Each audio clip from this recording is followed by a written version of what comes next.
Today we're hearing more reaction to the city of Wichita's proposed plan to reduce Douglas Avenue between Washington and Grove. This week at the District 1 Advisory Board meeting, the city said that they would amend its designs to include parallel parking and bike lanes. Today we spoke with Walk Wichita, who tells us that diagonal parking is dangerous for cyclists, as it can be difficult for cars to see what is coming down the road. While parallel parking would result in less available parking spaces, they think that the loss is marginal compared to the safety that it would promote. In addition, they say Douglas is already a common route for cyclists, and both bike lanes and a 3-lane street design would provide more safety for both drivers and riders. Obviously a step in the right direction.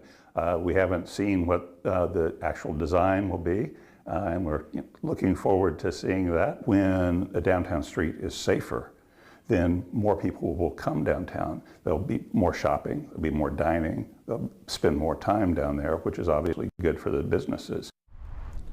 Walk Wichita says the hope is to see the improvements mentioned at the city council meeting on the 16th and hope that the city continues to approve the project with them in mind.